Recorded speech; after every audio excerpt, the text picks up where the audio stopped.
Oi, gente querida, tudo bem? Deus te abençoe. Quero declarar a bênção de Deus para a tua vida também, você que está em casa, viu? Abre o coração e se prepara, porque Deus vai falar com você. Eu quero ouvir uma salva de palmas para o Senhor Jesus, porque tá lindo o que Ele está fazendo na nossa vida, na vida da nossa igreja. Aplauda mais, glorifique a Deus, é bom estar aqui. Aleluia. Esta série, Deus faz novas todas as coisas, é uma série que será a porta de entrada de todas as pessoas que vierem pela internet, que se converterem, que entrarem na igreja e a church. É a porta de entrada porque eu estou apresentando algumas doutrinas fundamentais daquilo que nós cremos, tá? Então, ela é uma mensagem prática, que pode ser compreendida por uma pessoa que está chegando agora, mas eu procuro também trazer pilares mais profundos, que também vão sustentar a fé até das pessoas que vivem há muito tempo no Evangelho. Amém? Gente, quantos aqui creem que a Bíblia é a palavra de Deus? Gente, a Bíblia é um livro extraordinário. É extraordinário pelo seu conteúdo, é extraordinário pela sua acuracidade. Para você ter uma ideia, só a respeito de Jesus você tem mais de 300 profecias. Profecias relacionadas à vinda do Messias, que ele cumpre claramente.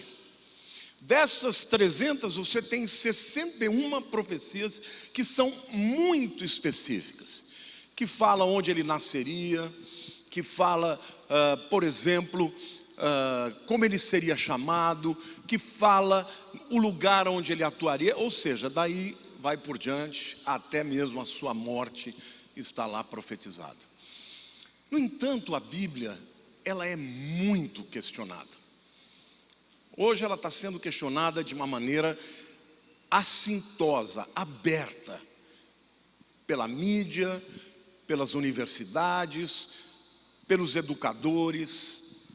Existe uma intenção clara de desmistificar a Bíblia e fazer dela um livro qualquer que pode ser questionado e rejeitado.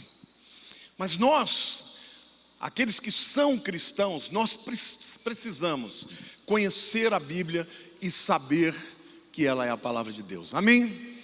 Por exemplo, se eu perguntasse para vocês, em uma palavra, do que a Bíblia fala,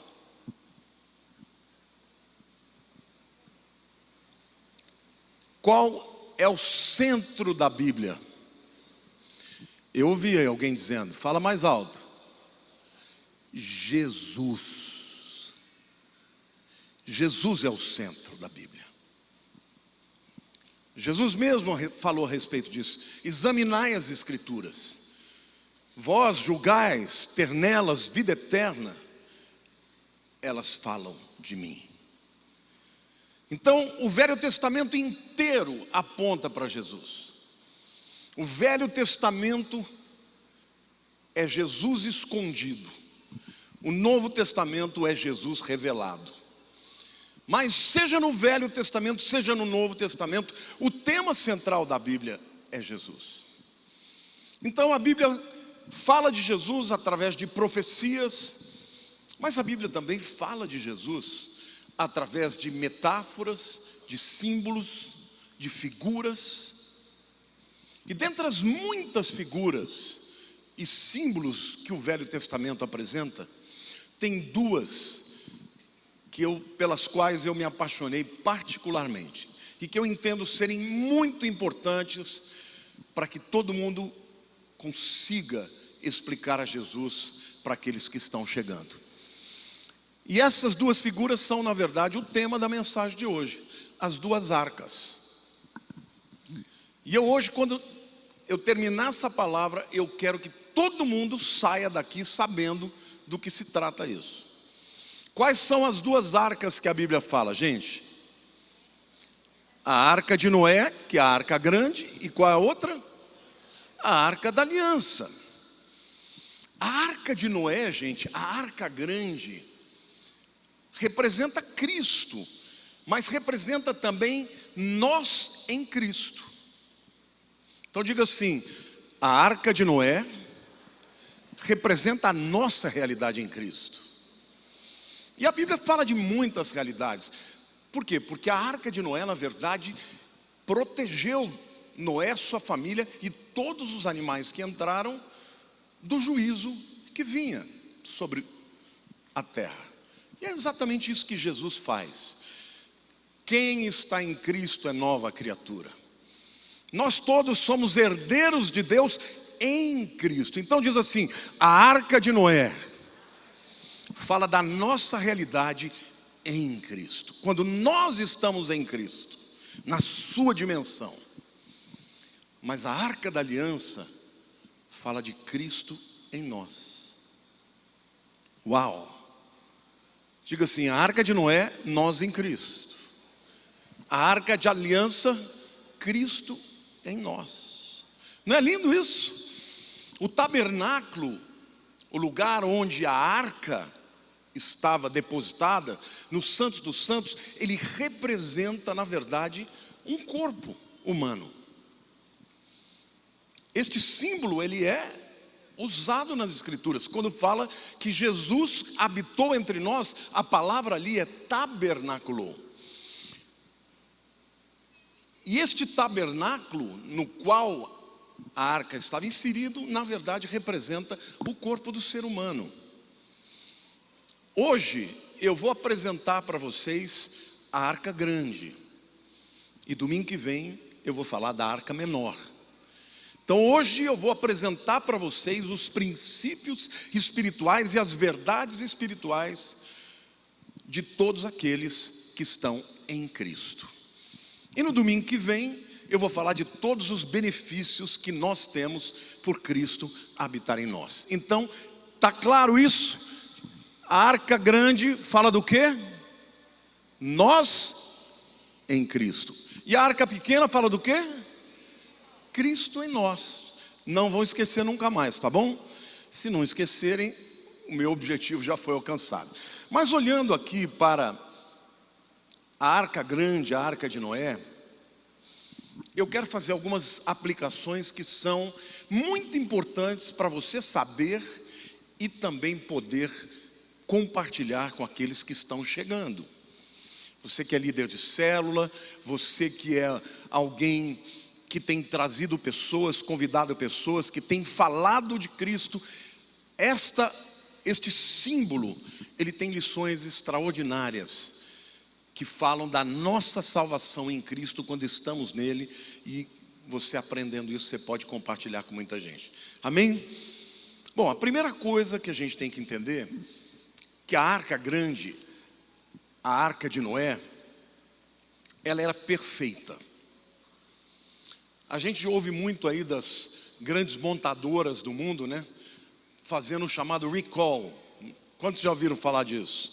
Quando a montadora fala: olha, teve um erro aí na produção de tal carro, todo mundo que tem esse carro do tal ano, vem aqui e devolve, porque está com problema no freio, está com problema, sei lá, qualquer um. Por melhor que sejam os carros, por melhor que seja a construção humana, sempre tem um defeito. Mas eu quero dizer para você que a arca de Noé, ela era perfeita, porque perfeito é o trabalho e a obra de Deus na salvação dos seres humanos. Amém? Glória a Deus, aplauda ao Senhor, diga: eu creio. Noé demorou 100 anos, gente, para construir a arca. Mas quando ela estava pronta, ela não precisava de nenhum reparo. Ela estava absolutamente pronta para enfrentar o dilúvio com tudo aquilo que ele representava. As chuvas, as torrentes de água, nunca havia chovido e, portanto, torrentes de água foram derrubadas da atmosfera. Foi uma tormenta, terremotos, foi tremendo, mas a arca estava pronta. Não havia possibilidade alguma de que ela afundasse.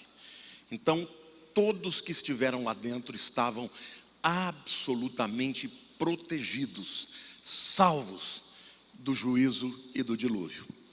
Isso aponta para a obra de Cristo. Vocês sabiam que no Velho Testamento Deus estabeleceu sacrifícios de animais para o perdão dos pecados? Quantos de vocês sabem disso? Vários sacrifícios, tinha todo tipo de sacrifício. E a Bíblia diz que, além dos sacrifícios diários que aconteciam no templo, tinha um dia muito especial, o dia do Yom Kippur, o dia do perdão, que o sumo sacerdote entrava no Santos dos Santos e ali o povo se sentia perdoado. Mas tinha que ser repetido todos os dias, todos os dias. Por quê? Porque diz a palavra de Deus que sangue de touros e bodes não podem de fato perdoar os pecados de ninguém. Mas, olha o que o livro de Hebreus fala, no capítulo 9, versículo 8. Assim também Cristo, tendo se oferecido uma vez para sempre, diga uma vez para sempre, para tirar os pecados de muitos, aparecerá segunda vez sem pecado aos que o aguardam para a salvação. Quantas vezes Jesus se ofereceu, irmãos? Uma vez para sempre. No grego essa palavra é rapax. Definitivamente um sacrifício de uma vez para sempre. E aquele sangue derramado, ele perdoou os pecados do passado, do presente e do futuro. Até os pecados que você ainda não cometeu já estão garantidos em Jesus. Você pode dar um glória a Deus e uma salva de palmas para Jesus? Uma vez para sempre, um sacrifício perfeito. Então, gente, nada, absolutamente nada do que alguém possa fazer vai fazer com que essa pessoa mereça a salvação. Diga assim: eu não mereço a salvação. Mas quando você está em Cristo, quando você está na arca, nada do que você faça vai lhe tirar a salvação. Isso aqui é muito importante, porque eu respondo todos os dias pessoas da internet dizendo: pastor, se eu não tiver casado no civil, eu vou para o inferno. Pastor, se eu jogo videogame, eu vou para o inferno. Vocês não têm ideia das perguntas que as pessoas têm a respeito do que pode lhes tirar a salvação. Qual é o erro nessas perguntas? As pessoas estão acreditando que elas podem merecer a salvação. E elas acham que elas mereceram a salvação e que elas também manterão a sua salvação através daquilo que elas fizerem. Repita comigo, você que está em casa também, diga assim: nada que eu fiz poderia merecer a salvação. Foi totalmente por Jesus. Amém? Você não a ganhou e não é a sua vida, não é o seu mérito que vai mantê-la. É a arca da aliança, é Jesus quem garante a nossa salvação. E a obra de Deus é perfeita. Por isso que a Bíblia diz: onde abundou o pecado, superabundou a graça. Amém? Então essa é a primeira aplicação que a gente tem que fazer a respeito da salvação, inclusive para aqueles que estão chegando. Eles têm que entender isso. Aí alguém vai dizer: ah, pastor, então assim é fácil, pode continuar gandaiando. Não, não estou falando isso. Eu estou dizendo que se você não tirar o peso da pessoa, dela achar que ela tem que fazer alguma coisa para ser salva, ela nunca vai viver uma vida feliz. Ela não vai entender o que é graça, não vai entender o que é a extraordinária obra de Deus. Amém? Diga assim: a obra de Cristo é perfeita. E diga: a obra de Cristo é completa. Amém? A segunda verdade que a gente pode aprender aqui nesse texto, né, nesta metáfora, é que Noé teve que entrar na arca. A arca estava linda, ela era imponente, espetacular a obra que foi feita ali. Só que de nada adiantaria se Noé não entrasse naquela arca. A oferta de Noé era para todos, mas as pessoas não quiseram entrar. Somente Noé, sua família e um casal de animais de todos aqueles que existiam naquela região. A segunda lição, portanto, querido, assim é com Jesus. Quantos de vocês conhecem pessoas que admiram a Bíblia? Todos aqui conhecem pessoas que estudam a Bíblia. Hoje nós vemos aí filósofos, estudiosos falando da Bíblia. Outro dia eu vi o Pondé falando: alguém que diga que a Bíblia não é um livro extraordinário é idiota. Eu vi aquilo e falei: uau, um camarada desse, tão preparado, tão inteligente. Só que a Bíblia é extraordinária para ele, mas ele não quer aquilo que ela lhe propõe. Ainda assim ele diz: ela é extraordinária, mas eu sou ateu.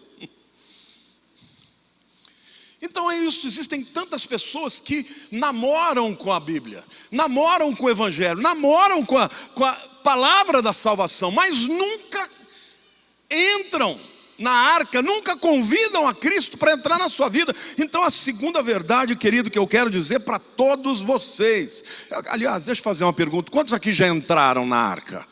Quantos aqui já creram que Jesus é o caminho, que é a obra completa de Deus? Diga: eu creio. Então você é um privilegiado, meu querido, porque nem olhos viram, nem ouvidos ouviram, nem jamais penetrou no coração humano o que Deus tem preparado para aqueles que o amam.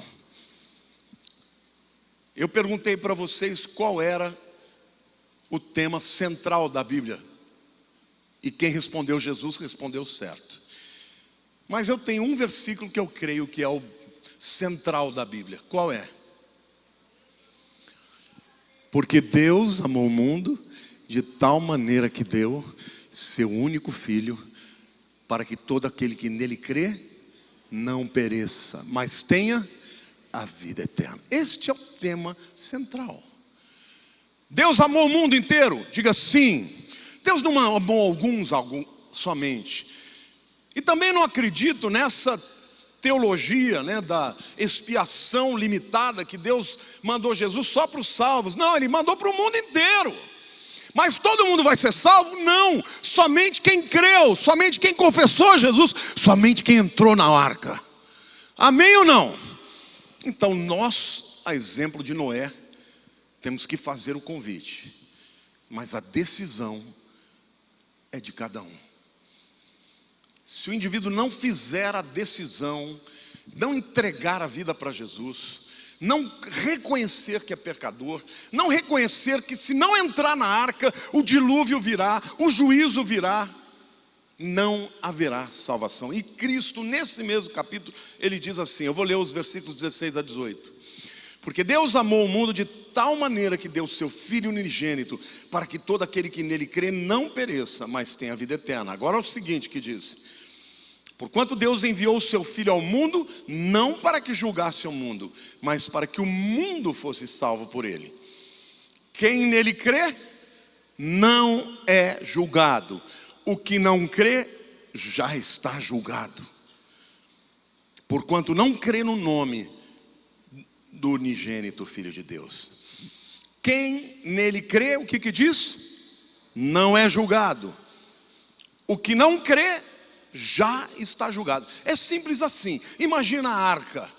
Quem nele crê, entra na arca, e o dilúvio, que é o juízo, não o afeta. Quem não crê, quem não entra na arca, já está julgado. E assim como Deus julgou o mundo através do dilúvio, um dia julgará toda a terra. É simples assim, gente. Não adianta, outro dia eu vi um teólogo questionando a questão da ortodoxia e começou a questionar tudo. Eu falei, esse camarada já não crê mais na Bíblia.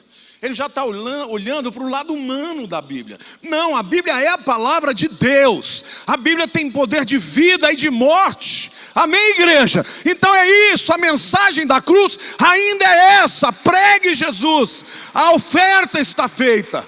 A arca é para todos. Mas somente serão salvos os que entrarem por ela. Em Mateus 11:28 diz assim: vinde a mim, todos os que estáis cansados e sobrecarregados, e eu vos aliviarei. Vejam como a oferta de Jesus é para todos. Jesus não falou, venham aqueles que estiverem predestinados. Ele falou, venham todos. Jesus não falou, não vou morrer por alguns, só pelos que aceitarem. Não, ele morreu por todos, mas nem todos se apropriam da obra e do seu sacrifício perfeito. A terceira lição que eu quero apresentar para vocês aqui é que a arca suportou todo o tempo do dilúvio. A arca suportou todo o tempo do dilúvio. Diga assim, a arca é Cristo, o juízo é o dilúvio. E eu, onde eu estou nisso? Diga assim, dentro da arca. Glória a Deus, onde eu estou? Dentro da arca. Gente, o dilúvio deve ter sido um evento cataclísmico, porque as águas que estavam na atmosfera, nunca tinha havido chuva até aquele momento, elas se romperam. Então neste momento não foi só uma chuva natural que nós estamos vendo, foi um dilúvio. Mas a Bíblia diz também que romperam-se as fontes do profundo abismo, ou seja, houve terremotos ali, gente. Foi um evento cataclísmico mesmo. E isso fez com que a arca, durante todo o tempo que estava lá, ela deve ter sido sacudida, o barulho deve ter sido intenso em alguns momentos, o vento jogava a arca de cima para baixo, mas a arca ficou firme. Amém? Agora, depois que Noé entrou na arca, já era. Ele estava seguro. Olha para a pessoa do teu lado e diga assim, depois que Noé entrou na arca, já era. Ele estava seguro. Não é maravilhoso isso, gente? Eles estavam salvos em todas as circunstâncias, em todo momento. Eu fico imaginando como é que foi a experiência de Noé, a sua família dentro da arca e passando por aquele dilúvio. Eu acho que teve momentos em que eles ficaram muito confiantes, né? Quando eles viram as águas descendo e o povo lá desesperado e eles subindo com segurança, eles devem ter ficado confiantes. Mas eu acho que eles também tiveram medo. Eu acho também que houve momentos que eles, depois de um tempo, a vida ficou normal ali dentro, né? Eles dormiam, eles acordavam, eles faziam de tudo ali. Isso também é uma lição clara para a gente, porque a salvação é assim.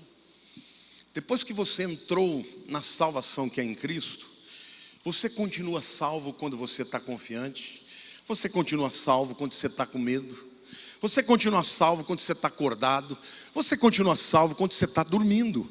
Não importa a circunstância que você esteja, você está em Cristo. A Cristo é a arca, e a arca sobrevive ao dilúvio, ao juízo de Deus. Amém, igreja? Então, salvos no Senhor, temos segurança. Amém, aplauda ao Senhor.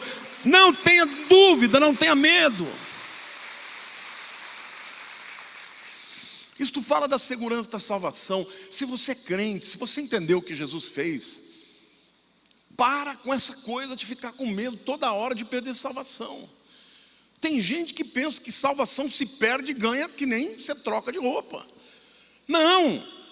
Se existe uma possibilidade de você perder salvação, é uma. É você falar, não quero mais essa arca, eu vou pular fora. Tem louco para isso, chama de apostasia.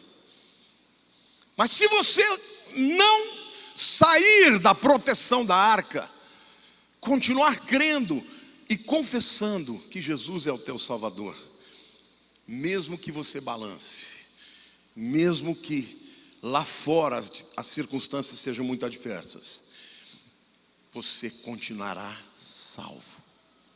Amém? Porque a arca é Cristo. E é interessante, a Bíblia diz que depois que eles entraram, quem fechou a arca foi Deus, e do lado de fora. Que coisa tremenda, gente. É isso que o Espírito Santo faz com a gente. Ele nos sela. Você, quando crê em Jesus como seu Senhor e Salvador, você foi selado. E o selo do Espírito fecha toda a possibilidade de você ser arrancado pelo diabo. Amém ou não? Ninguém pode entrar no teu espírito e arrancar de dentro de você a sua fé. Só você que pode dizer, não quero mais. Do mesmo jeito que você teve que dizer sim, você pode dizer também, não quero mais. Olha para a pessoa ao teu lado e diga, mas eu não vou falar isso nunca. Queridos, uma das coisas mais maravilhosas de nós entendermos a Bíblia, é entendermos a segurança que temos na salvação. Veja, a Bíblia diz que você pode entristecer o Espírito Santo. Quando você anda com uma vida de pecado, você entristece o Espírito Santo. A Bíblia diz que você pode apagar o Espírito Santo. Mas ele saiu de lá? Não. Ele está lá até o fim. Porque no momento que você creu em Jesus, o teu nome foi escrito no livro da vida. Você nasceu de novo, você passa a ser propriedade exclusiva de Deus. E o selo do Espírito é o selo de garantia de que nada nesse mundo pode tirar e afastar você de Jesus. Eu gosto muito de um texto de Romanos 8, de 35 a 39.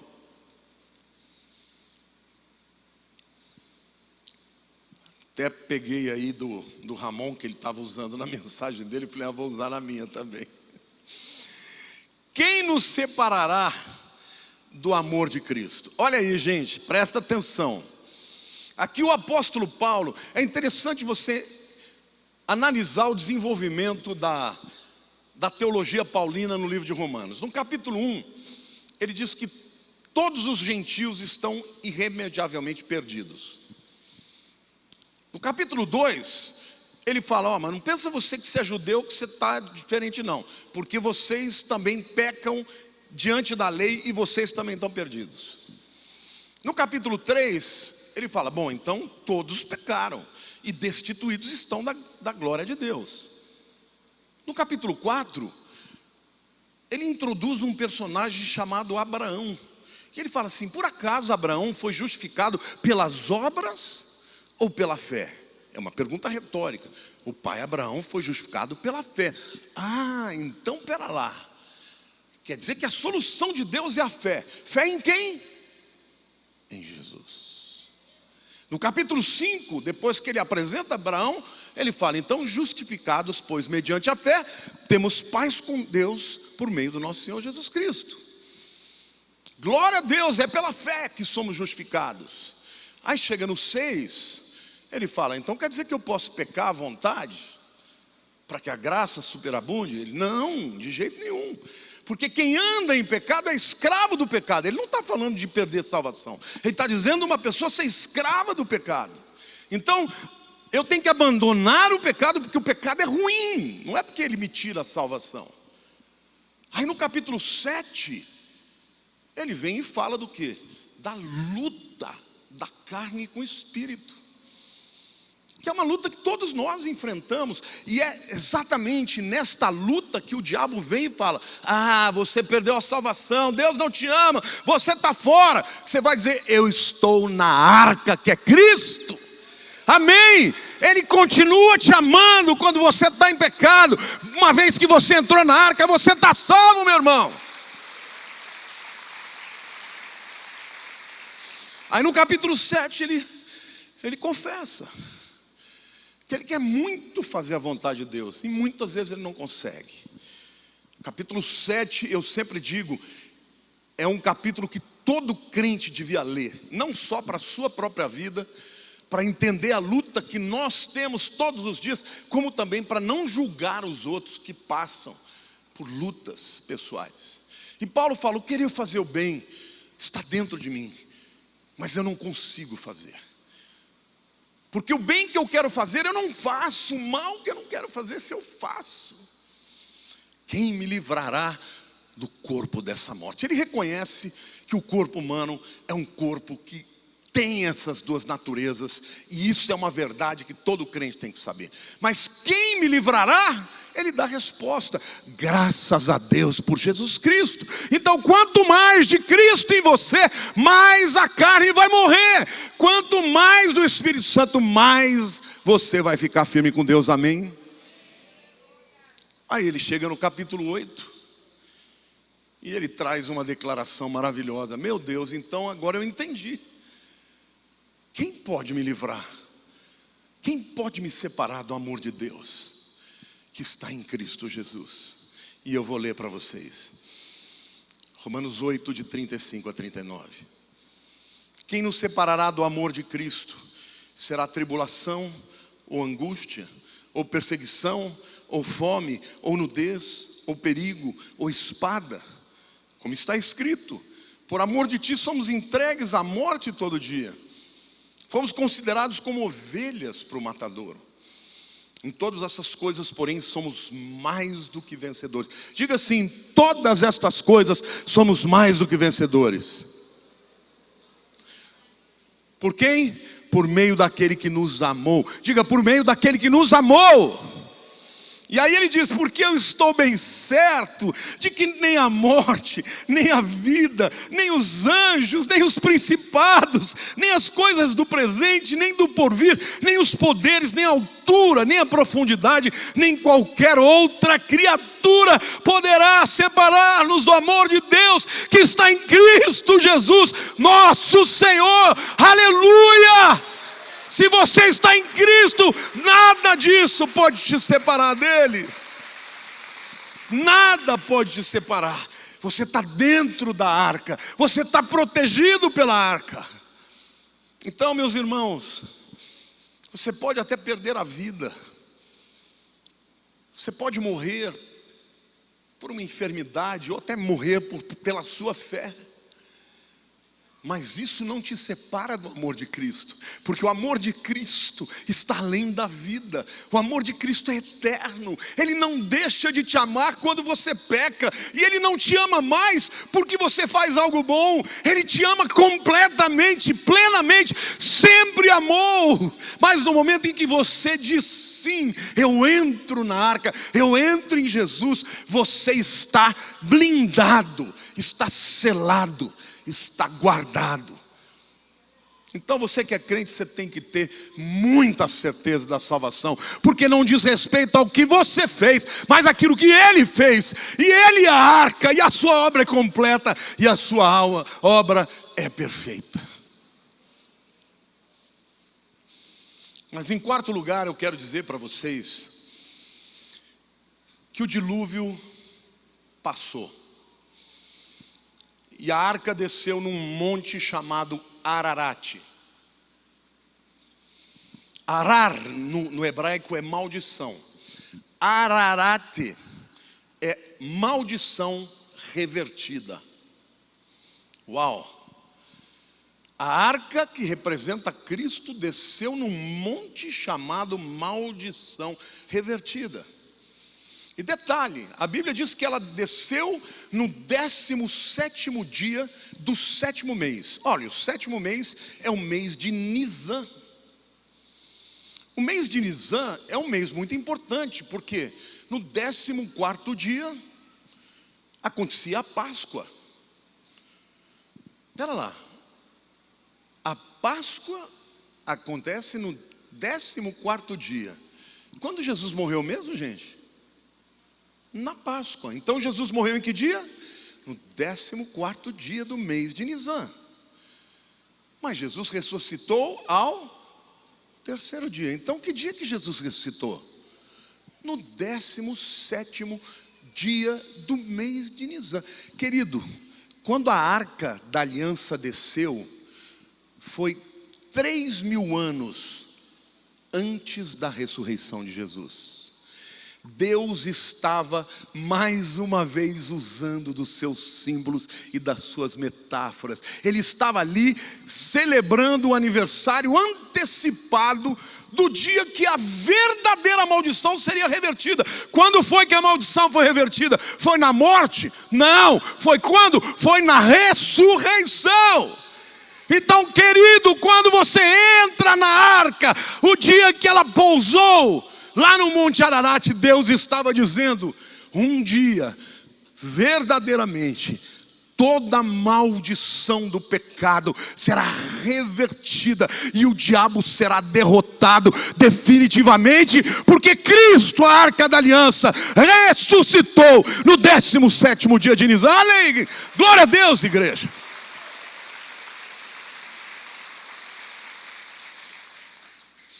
Isso não foi uma coincidência. Deus não usa de coincidências. Deus tem planos estabelecidos, e os seus planos se cumprem na data certa. Deus não atrasa um minuto e nem se antecipa. Então, meu querido, você que é do Senhor, você tem que aprender a saber que Deus vai chegar na hora certa. E na plenitude dos tempos, Jesus veio e cumpriu a sua obra. E no 17º dia do mês de Nisan, a maldição foi definitivamente revertida. Glória a Deus. A maldição entrou no mundo quando Adão pecou. A maldição foi quebrada no dia da ressurreição de Cristo. A obra começou quando ele foi crucificado, mas ela só se consumou no dia que ele ressuscitou. Gálatas 3:3 diz assim: Cristo nos resgatou. Essa palavra resgate na Bíblia é redenção. E redenção é libertação mediante um preço pago.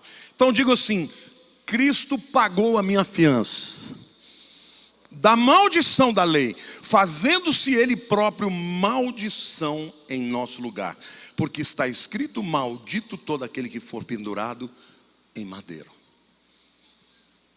É isso que a Bíblia está dizendo. A maldição que estava sobre a tua vida, da qual você não podia se libertar, Cristo já pagou, porque ele recebeu sobre si as nossas maldições. Agora, tem muito crente que ainda vive debaixo de espíritos familiares que vêm para tentar continuar a agir na vida das pessoas como quando ele tinha autoridade pela maldição.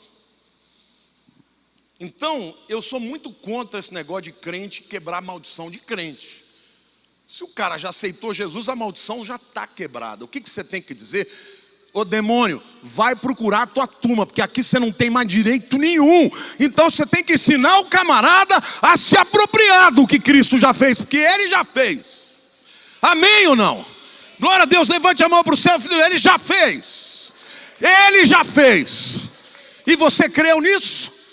Então a maldição que estava sobre você foi para ele. Glória a Deus. Em quinto lugar, e por último lugar, quando a arca desceu, eles desceram para uma nova vida. A vida ainda não era perfeita.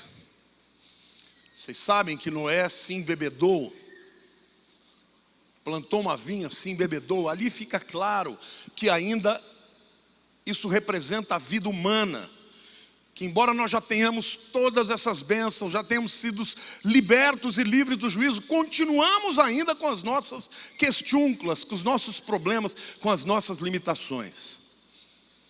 Mas eles começaram uma nova vida num novo mundo. Em 2 Coríntios capítulo 5, versículo 17 diz: e assim Vamos ler juntos, você está vendo lá comigo? E assim, se alguém está em Cristo, é nova criatura, as coisas antigas já passaram, eis que se fizeram novas. Amém? Glória a Deus. Você crê nisso? Quando você dá a vida para Jesus, Ele está te dando uma nova oportunidade de uma nova vida, onde você possa caminhar de maneira diferente daquela que você vivia antes. Mas isso tem que ser uma escolha tua, porque o inimigo das nossas almas continuará lá, tentando nos afastar de Deus, nos levar para a morte, para a destruição. Efésios capítulo 4, versos 22 a 24 diz assim: no sentido de que quanto ao trato passado, vos despojeis do velho homem, que se corrompe segundo as concupiscências do engano, e vos renoveis no espírito do vosso entendimento, e vos revistais do novo homem, criados segundo Deus em justiça e retidão, procedentes da verdade. O que o apóstolo Paulo está usando como figura para falar sobre a nova vida? Ele usa primeiro a figura de um velho homem, que é aquele antigo que eu tenho que me despir dele e me revestir de um novo homem, este é o novo homem que nasceu de novo. Mas aí ele usa a veste, né?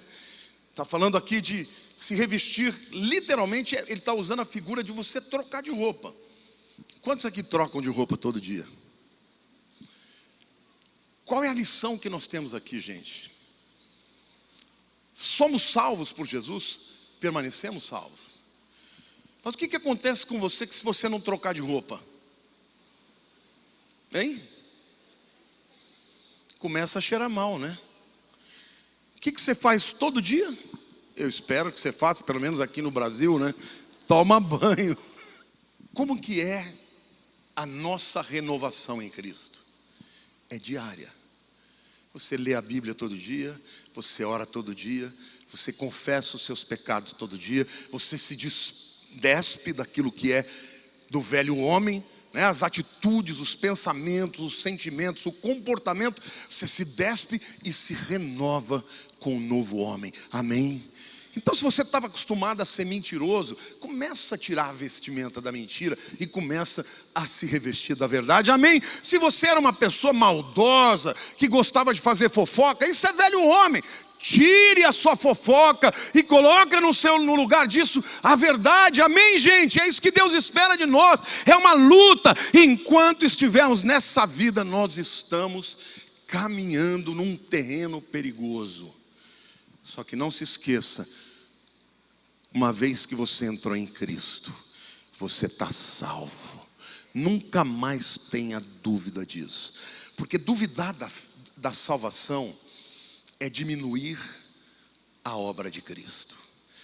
Duvidar da salvação é acreditar que você teve uma sociedade. Sabe aquela sociedade em que o indivíduo entra com uma parte pequenininha?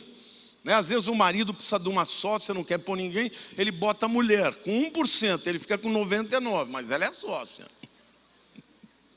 Ela tem que assinar tudo, né? Não é isso? Ou então, se não é a esposa, quem quer que seja, faz parte da sociedade. Aí a pessoa se acha, né, irmão? Eu faço parte disso aqui. Na tua salvação, você entrou com os pecados, Jesus entrou com a santidade. Você entrou com a morte, Ele entrou com a vida. Você entrou com a maldição, Ele entrou com a bênção. Você entrou com o fato de ter sido expulso do paraíso, e Ele se tornou a porta de volta para o paraíso. Então entenda uma coisa, meu irmão: nessa sociedade você entrou com nada e Ele entrou com tudo. Então não pense que você vai manter a tua salvação por aquilo que você faz, é por aquilo que Ele fez. Amém? Você pode aplaudir o Senhor? É a fé que nós temos que ter. Andar de cabeça erguida, saber que Deus realizou uma obra completa. Não tem que ser feito mais nada. A nossa parte é permanecer dentro da arca e viver no dia a dia, se despindo do velho homem e se revestindo do novo homem. Eu queria que você fechasse seus olhos agora, porque a decisão mais importante da sua vida é a decisão de entrar na arca. É a decisão de se entregar completamente a Jesus. De nada adianta você achar o evangelho bonito, mas ainda encontrar segurança em outros caminhos. Tem muitas pessoas que me perguntam: a pessoa pode ser salva sendo kardecista? Não. Simplesmente porque ele não entendeu. Porque o kardecismo, ainda que façam obras belíssimas, eles acreditam que o homem pode se salvar pelas suas próprias obras. Se não for por uma vida, através de vidas que se repetem, da reencarnação. Quem continua crendo nisso não entendeu que Jesus já fez tudo e o suficiente. Então não dá para você acreditar que você é salvo se você ainda tem a sua segurança espiritual em outra verdade, em outra visão espiritual, em outra filosofia. O indivíduo, para ser salvo, ele tem que entender que ele é pecador, irremediavelmente perdido e afastado de Deus. E tem que entender e compreender o ato de graça e de amor mais maravilhoso que já existiu na história. Deus amou ao mundo de tal maneira que deu seu único filho, para que todo aquele que nele crê não pereça, mas tenha vida eterna. Quando alguém entende isso, passa a se sentir agraciado, e pela vida inteira vai compreender que nunca mereceu e jamais merecerá esse ato de amor. Mas esse ato de amor é um fato, é uma realidade. Então eu estou falando com você que está na internet, mas eu estou falando com você que está aqui hoje também. Se você entrou aqui hoje e não tem certeza da tua salvação, não teve certeza se você entrou mesmo na arca, querido, não deixe para amanhã. Entregue a tua vida hoje ao Senhor Jesus, reconhecendo que você precisa dele, mas que ele morreu por você, que é suficiente o seu sacrifício pelos seus pecados. Eu quero orar por você que está na internet e que está aqui também. Eu quero te ajudar a fazer essa oração de entrega. E eu tenho ficado muito feliz porque milhares de pessoas têm aceitado a Jesus na internet. Muitas pessoas têm me falado: aceitei a Cristo através de uma palavra sua.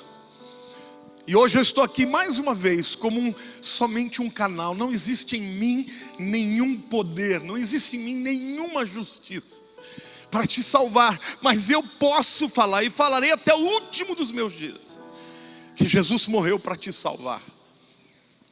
Léo, começa a cantar Rude Cruz aí, dedilhando, porque esse cântico é um cântico que quando eu canto, eu me quebranto, porque é o que Jesus fez por mim. Mas eu quero orar por você, porque hoje é dia de salvação. Hoje é dia das maldições serem quebradas na tua vida. Hoje é dia de você rasgar, sabe, o teu coração e dizer: Deus, eu não vou mais dar desculpas para não aceitar o teu convite. Hoje eu quero entrar nessa arca, e eu quero entrar nessa arca para ser livre do dilúvio do juízo.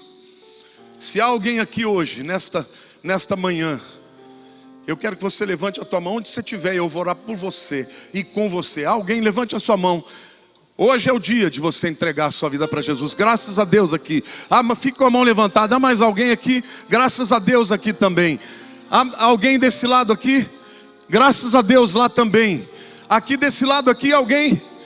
Hoje é dia, não perca essa oportunidade. Entregue a sua vida a Jesus.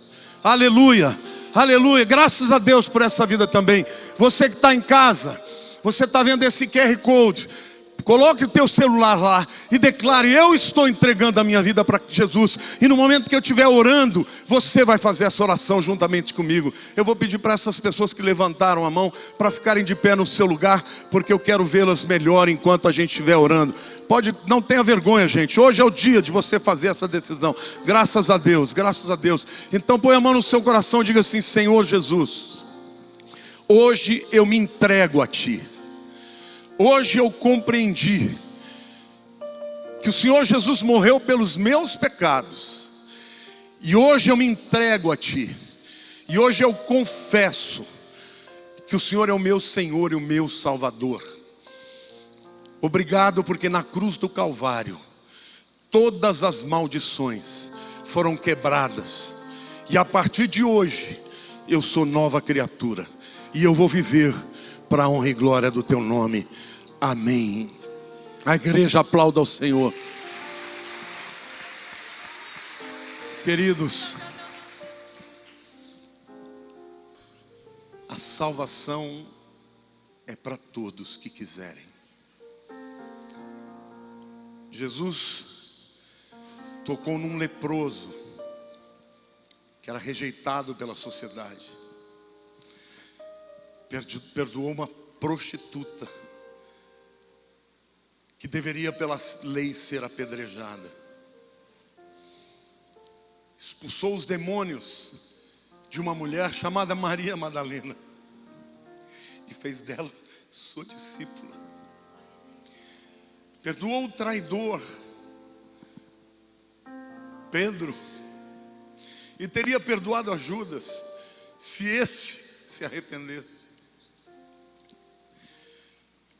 Nós não temos o direito de sonegar a mensagem de Cristo para quem quiser, porque aonde abundou o pecado, superabundou a graça.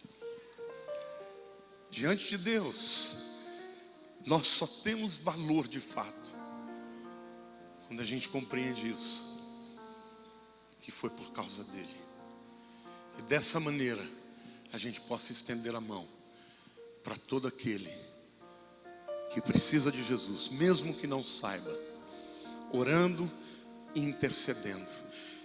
Mas sabe, queridos, o que Deus espera que como final desta mensagem você compreenda é que a tua salvação não é conquistada e tampouco mantida por aquilo que você faz, mas por aquilo que Ele fez. Então levante a tua mão para o céu.